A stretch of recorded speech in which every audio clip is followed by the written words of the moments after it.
여러분 안녕하세요. 성경 읽기 신학 강좌 8-5강을 시작하겠습니다.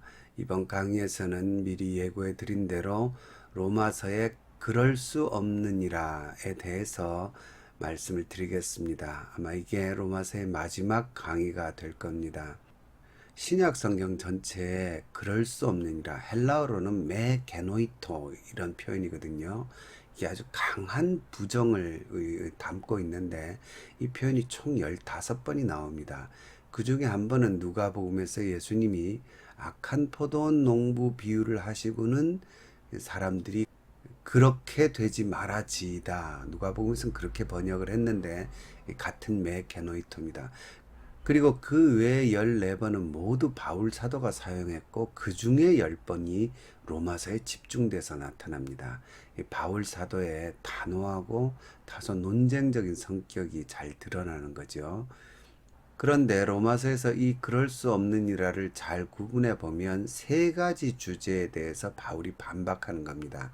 첫 번째가 죄의 문제에 대해서, 두 번째는 율법에 대해서, 세 번째가 유대인의 구원, 유대인 선교에 대한 문제에서 이 그럴 수 없느니라는 표현을 바울이 사용하고 있습니다. 그럼 이제 하나씩 알아보도록 하겠습니다. 첫 번째, 죄의 문제에 대해서 바울이 왜 그럴 수 없느니라는 말을 했는지 알아보겠습니다. 로마서 6장 2절에 이 그럴 수 없느니라가 나오는데, 그럴 수 없느니라 죄에 대하여 죽은 우리가 어찌 그 가운데 더 살리오, 이렇게 이제 등장합니다. 죄의 문제가 나오죠. 근데 이게 어떤 반박에 대해서 다시 반박한 거냐면 1절에 그런즉 우리가 무슨 말을 하리요? 은혜를 더하게 하려고 죄에 거하겠느냐? 그럴 수 없느니라, 이런 표현이 나옵니다. 그러니까 은혜를 더 받으려고 죄에 거하겠느냐? 이게 그 위에 보면 5장 20절에 바울이 무슨 얘기를 하냐면 죄가 더한 곳에 은혜가 더욱 넘쳤다. 아주 은혜로운 설교를 하고 있었어요. 사람들이 죄인이기 때문에 하나님이 오히려 거기에 은혜를 부어주셨다. 이 얘기를 이제 우리 복음의 설교를 하다가 보면 이런 설교가 나오지 않습니까? 그러니까 사람들이 뭐라고 반박하냐면, 죄가 더해지면 은혜가 더해져? 그러면 죄를 막 지을수록 더 큰 은혜를 받는 거 아니냐? 그럼 이제부터 죄 짓고 살아야지. 이런 반박이 나오니까 바울이 그럴 수 없느니라 그러면서 죄에 대해서 우리는 어떻게 됐냐면 죽었다. 그래서 로마서 6장 6절에 보면 우리가 알거니와 우리의 옛사람이 예수와 함께 십자가에 못 박힌 것은 죄의 몸이 죽어 다시는 우리가 죄에게 종노릇하지 아니하려 함이다, 이렇게 말합니다. 그러니까 죄에 대해서 십자가에 달리신 예수님과 함께 우리도 죽어서 이제 죄에 대해서는 죽었다. 죄와 우리가 상관이 없다. 이렇게 이제 변론을 하는 거죠. 그러니까 죄는 뭡니까? 갖다 버릴 존재라는 겁니다. 예수 믿고 구원받은 사람과 죄는 사실상 근본이 무관해졌다. 이 얘기를 지금 하는 겁니다. 그래서 6장 15절에 다시 그런즉 어찌하리요? 우리가 법 아래 있지 아니하고 은혜 아래 있으니 죄를 지으리요? 그럴 수 없느니라. 아까와 같은 말이죠. 은혜를 더하게 하려고 죄를 짓겠느냐? 그럴 수 없느니라. 은혜 아래 있다고 죄를 짓느냐? 그럴 수 없느니라. 이 은혜를 이용해 먹는, 그러니까 가짜로 믿는 사람들이죠. 이거 예수님의 십자가를 면죄부 정도로 하려는 사람들이 그 당시에 있었다는 거죠. 바울이 예수 믿고 구원받고 뭐든지 회개하면 다 구원받는다고 무조건 죄를 마구 지어도 되느냐? 그럴 수 없느니라. 이렇게 이야기를 한 겁니다. 두 번째 그럴 수 없느니라는 로마서 3장 31절에 나옵니다. 여기 보면 그런즉 우리가 믿음으로 말미암아 율법을 파기하느냐? 그럴 수 없느니라. 도리어 율법을 굳게 세우느니라. 여기 나오는데요. 율법 문제에 있어서 바울이 또 그럴 수 없다고 반박을 합니다. 이게 왜 문제가 되었냐면 바울이 율법에 대해서도 율법의 부정적인 측면을 막 얘기를 해요. 엄밀하게 말하면 율법의 행위를 얘기하는 겁니다. 그래서 로마서 3장 20절에 보면 그러므로 율법의 행위로 그의 앞에 의롭다 하심을 얻을 육체가 없다. 율법으로는 죄를 깨달을 뿐이다. 인간이 율법의 의를 만족시켜서 구원 못 받는다는 겁니다. 다르게 말하면 율법이 사람을 못 구원한다는 거예요. 그러다 보니까 사람들이 그럼 또 반박이 나오지 않습니까? 율법이 이렇게 소용없는 거면 율법 다 갖다 버려버리자. 율법 폐기시켜버리면 되겠네. 이렇게 나오니까 그럴 수 없는 일. 아까 죄는 폐기시켜버려도 되는 겁니다. 죄는 우리와 무관한 거예요. 그러나 율법은 우리에게 구원을 줄 수는 없습니다. 하지만 폐기해서는 안 된다는 것을 바울이 강력하게 말하는 게 여기 나오는 3장 31절에 율법을 파기하느냐? 그럴 수 없느니라. 그래서 이거에 대해서는 여기서 잠깐 언급을 하는데요. 7장으로 가가지고 여기에 대해서 상세한 설명을 합니다. 그래서 로마서 7장 6절에 보면요. 이제는 우리가 얽매였던 것, 율법이죠. 얽매였던 것에 대하여 죽었으므로 율법에서 벗어났다. 자, 같은 말을 했어요. 율법이 우리를 구원 못하고 오히려 우리를 얽매고만 있었다는 거예요. 그래서 우리가 벗어났어요. 그러니까 사람들이 뭐라 그러냐면 그럼 율법하고 우리하고 상관없네. 죄와 우리가 상관없는 것처럼 죄를 알게 하는 율법과 우리도 이제 상관이 없는 거네. 율법 갖다 버리자. 그랬더니 바울이 7절에 뭐라 그러면 그런즉 우리가 무슨 말을 하리요? 율법이 죄냐? 아까 죄는 갖다 버리자 그랬지 않습니까? 그러나 율법은 죄처럼 갖다 버릴 수 없다 이겁니다. 율법이 죄냐? 죄는 갖다 버려도 율법은 버릴 수 없다 이겁니다. 율법이 죄냐? 그럴 수 없느니라. 율법과 죄는 다른 거다 이겁니다. 쉽게 말해서요. MRI로 사람을 암 종양을 찾아내잖아요. 그러면 암 종양은 뭡니까? 갖다 버려야 되는 겁니다. 잘라내고 버려야 되는 겁니다. 그러나 그렇다고 MRI를 버리면 안 되죠. 바로 그 얘기를 하는 겁니다. 죄는 갖다 버리지만 율법은 버릴 수 없느니라. 그러면서 12절에 이로 보건대 율법은 거룩하고 계명도 거룩하고 의로우며 선하도다. 율법과 계명 같은 개념이죠. 이건 선한 거라는 겁니다. 그래서 13절에 다시 반복됩니다. 그런즉 그 선한 것이 이 율법과 계명이 선한 거라 그랬잖아요. 그 선한 것이 내게 사망이 되었느냐? 그럴 수 없느니라. 그리고는 율법에 좋은 기능이 있음을 바울이 얘기합니다. 예수를 믿은 이후에 우린 완전히 죄에서 벗어납니까? 우리는 죄에서 벗어나고 죄와 무관한 존재가 된 것 같지만 하나님의 은혜로 된 것이지 우리 자체가 인간의 이 육신 자체가 죄를 완전히 벗어버린 건 아닙니다.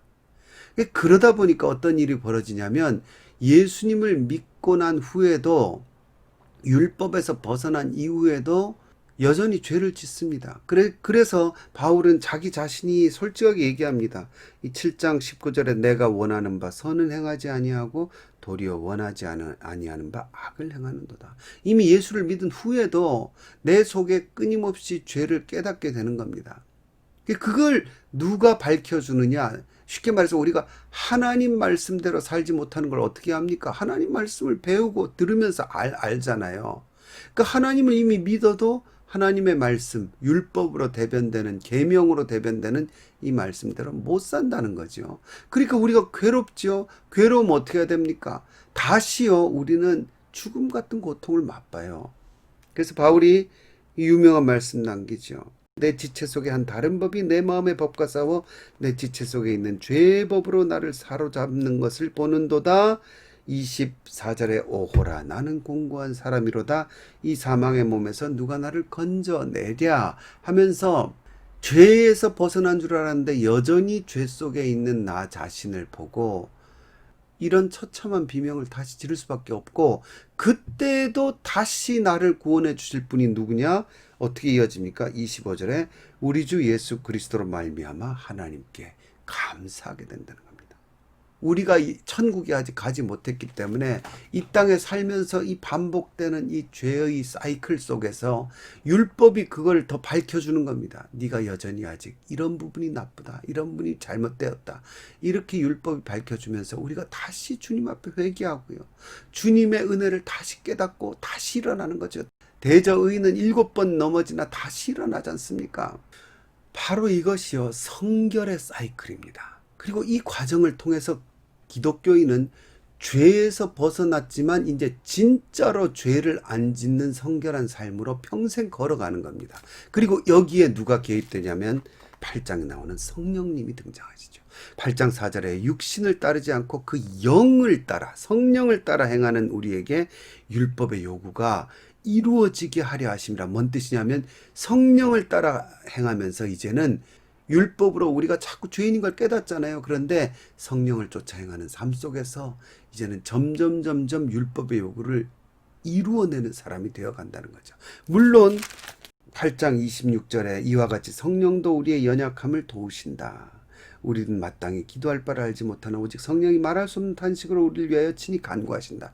우리의 연약함 속에 성령이 도우심으로 다시 성령을 바라보게 하시고 성령을 통해서 예수님의 복음과 은혜를 보게 하시고 그럼으로써 우리는 점점 율법의 요구를 이루어가는 진짜 성결한 사람, 성결하지 못해서 은혜를 받아 구원받았지만 이제는 진짜 성결로 다가가는 사람, 그 사람이 되는 역사를 지금 설명하는 데 있어서 바울이 이 율법에 대한 이야기에서 그럴 수 없느니라 이걸 강조한 겁니다. 그래서 율법을 더 튼튼히 붙잡고 성령을 쫓아 행하면 우리는 율법의 요구를 이제는 이루어내는 경지로 점차 나아가게 된다. 이 얘기를 하는 거죠. 자, 그럼 정리를 해보겠습니다. 바울이 은혜를 더하게 하려고 죄를 막 지어도 되냐? 예수님이 다 용서해 주시니까 막 죄를 지어도 되냐? 그럴 수 없느니라. 그다음 두 번째는 이제는 율법에서 벗어났으니 율법 갖다 버려도 되냐? 그럴 수 없느니라. 율법으로 우리는 성결해진다. 지금 그 얘기를 했습니다. 그럼 이제 마지막 그럴 수 없느니라를 알아보겠습니다. 로마서 3장 4절에 나오거든요. 그럴 수 없느니라 사람은 다 거짓되되 오직 하나님은 참되시다 할지어다. 이렇게 이제 얘기하는데요. 무슨 말이 나왔길래 이 말을 바울이 했느냐? 3절에 보면요. 어떤 자들이 믿지 아니하였으면 어찌하리요? 그 믿지 아니함이 하나님의 믿부심을 패하겠느냐? 여기 나오는 어떤 자들이요? 바로 위에 나오는 유대인들을 얘기합니다. 이야기가 어떻게 전개가 됐냐면요. 로마서 1장에서 바울이 이방인들, 우상숭배자들, 동성애자들, 그리고 불의, 추악, 탐욕 이런 세상의 악독한 자들이 심판을 받을 거다 이 얘기를 했어요. 그리고 2장에서는요. 그런 사람을 판단하고 그런 사람들을 조롱하는 사람이 있어요. 유대인들 얘기하는 겁니다. 그러나 2장 3절에 이런 일을 행하는 자를 판단하고도 같은 일을 행하는 사람은 내가 하나님의 심판을 피할 줄로 생각하느냐 하면서 2장 전체에 걸쳐서요. 유대인들을 이번에는 바울이 비판합니다. 그게 2장 17절에 딱 나오죠. 유대인이라 불리는 내가. 이게 물론 구체적으로 따지면 유대인 개종자들을 얘기합니다. 여하튼 유대인들이 율법을 의지하고 하나님을 자랑하고 율법을 교훈을 받아 하나님의 뜻을 알고 쭉 나오지만 그러나 23절에 율법을 자랑하는 내가 율법을 범함으로 하나님을 욕되게 하느냐. 그리고는 28절에 무릇 표면적 유대인이 유대인이 아니요 표면적 육신의 할례가 할례가 아니다 하면서 이 유대인들의 이중성을 막 야단치면서 너희도 결국은 똑같이 하나님의 심판을 받는다 이 얘기를 하는 겁니다. 그런데 그러다 보니까 바울이 마음에 너무 갑자기 유대인들을 막 뭐라 하니까 약간 미안해요. 왜 그러냐면 후반부에 가서는 유대인들을 다시 높여주는 작업을 하거든요. 그렇기 때문에 바울이 미리 높아심에 여기 유대인들에 대해서 너무 이렇게 짓밟으면 안 되겠다는 생각이 들어서 3장 1절과 2절을 얘기한 겁니다. 유대인의 나음이 무엇이며 할례의 유익이 무엇이냐 하고는 그들을 다시 슬쩍 올려주는 겁니다. 그리고는 범사에 많으니 우선은 그들이 하나님의 말씀을 맡았음이니라 이러면서 그들에게 하나님의 말씀이 맡겨졌고 택함 받았다는 걸 얘기를 한번 해주는 거예요. 그리고 이 얘기가 이제 뒤에 곧 알아보겠지만 뒤에 가서 이제 다시 풀리는데 그러나 어쨌든 여기서는 그러나 유대인을 지금 칭찬하려고 하는 건 아니기 때문에 바울이 다시 3절에서요. 어떤 자들이 이게 어떤 자들이 유대인들입니다. 그렇게 하나님의 말씀을 맡아서 긍정적인 얘기를 좀 했지만 그러나 그 유대인들이 믿지 아니하였다는 거예요. 하나님은 말씀을 맡았는데. 그래서 믿지 아니하였는데 믿지 아니하였으면 어찌하리요? 그 믿지 아니함이 하나님의 믿부심을 패하겠느냐 이렇게 나오는 겁니다. 이 믿부심이라는 말 믿을만 하심 이런 뜻입니다. 그런데 성경에서요 이 믿다는 표현은 사실상 두 가지 의미가 있습니다. 그래서 믿는다, 믿고 의지한다 이런 의미가 있고요. 그 다음에 성실하다, 충실하다는 의미가 있습니다. 그러니까 faith가 faithful이 되잖아요. 그러니까 충실하다, 성실하다 이런 뜻으로도 같이 그 속에 뜻이 들어있고, 여기서는 그렇게 분리해서 해석하면 훨씬 더 이해가 잘 됩니다. 유대인들이 긍정적인 면도 있다. 그들은 하나님의 말씀을 맡았다. 그런데 그들이 하나님의 말씀에 성실하지 않았다. 뭐 믿지 않았다. 같은 말이 되겠죠. 그런데 그들이 믿지 않았다고, 그들이 말씀에 충실하지 않았다고 하나님의 충실하심이 패해지겠느냐 이 뜻입니다. 그럼 여러분, 이 이야기는 결국 어디로 이어지겠습니까? 유대인들이 불충성하고 불충실했지만, 믿지 않았지만 하나님은 유대인을 그래도 사랑하시고 버리지 않는다. 그 얘기로 이어지는 거예요. 그래서 이 이야기는 로마서 11장 1절로 이어집니다. 여기 다시 그럴 수 없느니라가 나오죠. 뭐라고 나오냐면, 그러므로 내가 말하노니 하나님이 자기 백성을 버리셨느냐? 그럴 수 없느니라. 유대인들이 하나님 말씀 맡았지만 불성실했어요. 불충성했어요. 하지만 하나님의 성실하심은 패해지지 않아요. 그렇기 때문에 하나님은 자기 백성을 안 버리신다는 거예요. 그렇기 때문에 11장 11절에 그러므로 말하노니 그들이 넘어지기까지 실족하였느냐. 유대인들이 완전히 실족하여서 이제 다 넘어졌다. 이런 분위기까지 이제 이방인들이 오해를 할 수 있어요. 하나님은 유대인만의 하나님이시냐? 이방인의 하나님은 아니시냐? 진실로 이방인의 하나님도 되시느니라. 그걸 강조했기 때문에 유대인들의 위상이 많이 내려갔거든요. 근데 다시 이제 이걸 올리면서 너희 이방인들아, 나오잖아요. 너희 이방인들아, 자긍하지 말라, 자랑하지 마라.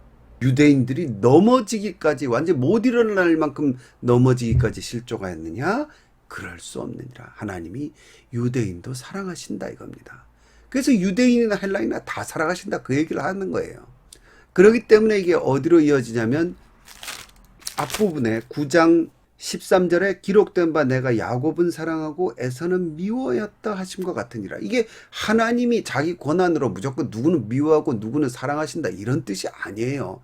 지금까지 전체 이야기를 보셨지 않습니까? 뭐냐면 하나님이 에서를 사랑하시고 이미 택하셨던 이스라엘은 버리셨다는 분위기가 나오는 거예요. 그러니까 아니다. 하나님은 야곱도 사랑하신다. 왜? 애초에 야곱을 택하신 분이니까 자기 백성을 버리시겠느냐? 아니라는 거죠. 그러니까 이 13절에 기록된 바 내가 야곱은 사랑하고 에서는 미워했다 하심과 같으니 이스라엘을 원래 사랑하신 거야. 그러니까 14절에 그런즉 우리가 무슨 말을 하리요? 하나님께 불의가 있느냐? 이게 무슨 뜻입니까? 하나님이 이스라엘을 버리신 것 같은, 그들은 실족해서 완전히 넘어진 것 같은 분위기로 지금까지 이야기가 하니까 그게 아니야. 하나님이 이스라엘을 다시 살리셔. 그러니까 그런 야곱을 다시 사랑하신 하나님이 불의하신 거냐? 그럴 수 없느니라. 그러죠. 이에 대한 더 자세한 이야기는 제 8-2강이나 3강을 통해서 전체 강의를 들어보시면 더 자세히 나올 겁니다. 그래서 결국은 바울이 세 번째 그럴 수 없느니라를 이야기한 거는 유대인을 하나님이 버리지 아니하시고 하나님이 유대인도 사랑하신다. 그래서 유대인도 구원하실 거다. 그 얘기를 하는 겁니다. 제가 여기까지만 말씀드리고 넘어가려고 그랬는데 사실 지금까지 10번 나온다 그랬잖아요. 그럴 수 없느니라가. 그런데 9개를 제가 설명했습니다. 나머지 하나는 조금 복잡해서 제가 말씀 안 드리고 갈라 그랬는데 말씀을 드리는 게 충실한 거니까 말씀드리겠습니다. 좀 복잡해도 한번 들어보십시오. 어디에 이게 나오냐면요. 로마서 3장 5절에요. 우리의 불의가 하나님의 의를 드러나게 하면 무슨 말 하리요? 내가 사람의 말한 대로 말하노니 진노를 내리신 하나님이 불의하시냐? 결코 그렇지 아니하니라. 이렇게 시작되거든요. 이게 결코 그렇지 아니하니라. 요것만 따로 지금 한국말 번역에서는 다르게 번역했는데 이게 그럴 수 없느니라. 같은 메게노이토입니다. 그런데 이 말은 위에 세 가지 죄에 대해서, 율법에 대해서, 유대인 구원에 대해서 이 문제에 안 걸리는 것 같지만 사실상 죄의 문제에 대한 것과 연결이 됩니다. 왜 그러냐면요. 여기 5절에 보면 우리의 불의가 하나님의 의를 드러낸다 이렇게 나오잖아요. 7절에 보십시오. 나의 거짓말로 하나님의 참되심이 더 풍성해진다. 이 전부 다 뭔가 대립되는 것들이 나오지요.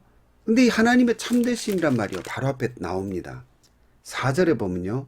사람은 다 거짓되되 오직 하나님은 참되시다 이렇게 나오잖아요. 그리고는 그 위에 같은 대립되는 게 나왔죠. 우리가 이미 살펴봤습니다. 어떤 유대인들이죠. 유대인들이 성실하지 아니하고 믿지 아니하였는데 그 믿지 아니하였을지라도 하나님은 미쁘시다. 하나님은 성실하시다. 그 불성실함이 하나님의 성실하심을 패할 수 있느냐. 그러니까 같은 의미가 되는 겁니다. 유대인은 사람들은 불성실해도 하나님은 성실하시다. 그 다음에 5절에 우리의 불의가 있지만 하나님의 의가 드러난다. 7절에 나의 거짓말이 하나님의 참되심을 드러낸다. 바울이 무슨 얘기를 지금 하려는 거냐면요. 사람이 죄인되고 사람이 모자라고 사람이 덜 떨어져서 사실은 심판을 받아야 되지만 하나님이 오히려 그러기 때문에 이렇게 사람이 덜 떨어졌기 때문에 의를 베푸시고 참되심을 베푸신다. 4절에 사람은 다 거짓되지만 하나님은 그 참되심, 구원을 베푸신다. 이 얘기를 지금 뒤에 가면 분명해지는데 여기 갑자기 이제 돌발적으로 한 거예요. 그러니까 이게 어디로 이어지는 거냐면 유대인이 불성실해도 하나님은 성실하시고 사람이 불의해도 하나님은 의를 베푸시고 사람이 거짓말을 해도 하나님이 참되심을 베푸신다. 이런 얘기를 하다 보니까 그 다음 뭐가 나오겠습니까? 그러면 사람이 죄 짓고 거짓말하고 악을 행하고 불의하고 하면 하나님이 은혜를 더 베푸시겠구만 하고 여기에 연결이 되는 겁니다. 그래서 8절에 또는 그러면 선을 이루기 위하여 악을 행하자 하지 않겠느냐? 어떤 이들이 이렇게 비방한다. 우리가 이런 말을 한다니 그들은 정죄받는 것이 마땅하니라 하면서 아까 로마서 6장 1절로 가는 거죠. 그런즉 우리가 무슨 말을 하리요? 은혜를 더하게 하려고 죄에 거하겠느냐? 그럴 수 없니라. 이렇게 이어지는 겁니다. 그러니까 결국 이것도 사람이 죄인인데 하나님이 은혜를 베푸신다 그러니까 그러면 죄 짓고 불의하고 거짓말하고 이거 계속 해도 되겠네. 이런 반박에 대해서. 그러니까 이것도 첫 번째 카테고리에 들어가는 거죠. 죄에 대해서 그럴 수 없느니라. 결코 그렇지 아니하니라. 3장 6절은 거기에 포함이 되는 거죠. 이제 제가 총 결론을 내려보겠습니다. 그러니까 결론적으로 말씀을 드리면요. 이런 부분들이 막 뭐가 흩어져 있는 것 같잖아요. 그러니까 우리가 읽으려면 이걸 잘 모아야 됩니다. 그래야 이해를 할 수 있거든요. 근데 왜 그러냐. 사실 옛날 글쓰기는요. 이게 당연한 겁니다. 지금과 같은 글쓰기를 생각하시면 안 됩니다. 우리 워드 프로세서로요. 컴퓨터 프로그램으로 글을 쓰면 얼마나 편한지 모릅니다. 과거에 우리 선배들, 선조들이 글 쓴 걸 생각하면 너무 신기해요. 어떻게 글을 쓰셨나 싶어요. 지금 우리는 뭐 컨트롤 C, 컨트롤 V 이러면서 뭐 붙였다, 띄었다, 삭제했다, 다시 썼다 이래서 글을 다듬을 수가 있어요. 근데 그 당시에는 양피지나 파피루스에 글을 다듬는 것 자체가 불가능하고요. 지우개도 없고요. 심지어 그게 굉장히 고가입니다. 양피지 같은 건 어마어마하게 비쌌어요. 그렇기 때문에 글을 다듬을 수가 없는 겁니다. 한 번에 써내려 가야 되는 거예요. 더군다나 바울의 로마서 같은 경우는 대필자가요. 바울이 구술을 하는 거를 적은 겁니다. 뒤에 나오죠. 더디오라는 사람이 이 대필자가 있었는데 아예 자기 인사말을 여기다 더하지요. 그러니까 로마서 전체가 다 바울의 말이 아니에요. 그 한 구절은 더디오의 말도 덧붙여져 있어요. 그러니까 로마서는 논문 형태가 아니에요. 즉흥 설교예요. 그걸 더디오가 받아 적은 겁니다. 그러다 보니까요. 우리가 보기에는 뭔가 들쑥날쑥하는 부분이 있어 보이는데 그게 사고의 흐름에서요. 오히려 바울이 놓치지 않으려고 그런 게 있습니다. 이야기를 하다가 불쑥 드는 생각이 있잖아요. 뒤에 이 얘기도 해야 되는데 그런 것들을 조금씩 남겨놓은 겁니다. 그 예를 들어서 유대인들 나쁘니까 유대인들 버림받은 거 아니냐. 그 3장에서 그 시작을 하죠. 그렇게 성실하지 않았지만 그러나 하나님의 성실하심은 패할 수 없다. 미쁘심을 패할 수 없다. 그리고 9장부터는 유대인들을 버리지 않으신 하나님에 대해서 유대인들도 똑같이 하나님이 구원하실 거라는 얘기를 이어가기 위해서 3장에다 살짝 그거를 박아 놓은 거거든요. 그 다음 이어가지고는 인간이 그렇게 불충성하고 불충실하고 거짓말하고 불의해도 하나님은 의롭고 참되시고 우리를 은혜로 이끄신다. 그걸 왜 뿌려놨냐면 그러면 반박이 들어오지 않습니까? 그러면 그렇게 하나님 다 은혜로 용서해 주시니까 뭐 막 죄를 지어도 되지 않겠느냐? 그 얘기가 나올까봐 거기다 또 살짝 그거를 미리 노파심에 뿌려놓고 6장으로 가서 은혜를 더하게 하려고 죄를 짓겠느냐 그렇게 얘기를 하면서 죄는 갖다 버려야 되는 거고 우리는 죄에 대해서 죽은 자다 그 얘기가 이어진 거고요. 그리고 또 3장 31절에 율법이 인간을 구하려는 할 수 없다는 얘기를 막 하다가 그러면 이것들이 또 율법 갖다 버리자 그럴까봐 31절에서 믿음으로 구원을 받는다고 율법을 파기하느냐? 그럴 수 없느니라. 그러면서 뒤에 7장에 가서는 율법이 우리에게 선한 것이고 우리는 율법은 계속 붙들고 가야 성령으로 승리하는 삶을 산다. 그 얘기를 한 겁니다. 그래서 어떤 학자들은 참 바울 서신이 그리고 특히 로마서 같은 경우 들쑥날쑥하고 참 체계가 없다 그러는데요. 절대 그렇지 않습니다. 굉장히 잘 쓴 글이죠. 즉 흥설교에서 나온 걸 생각하고 고대식 글쓰기를 생각하면 정말 뛰어난 글이지요. 인간의 눈으로 봐도요. 그리고 그 속에 있는 내용은 말할 것도 없이 하나님의 영감이 가득한 글이죠. 일단 이렇게 로마서의 네 번째 특징이 그럴 수 없는 일화를 알아봤습니다. 여러분께 도움이 되셨으면 좋겠고요. 로마서에 대한 강의는 이 8-5강으로 일단 종료를 하겠습니다. 여러분 감사합니다.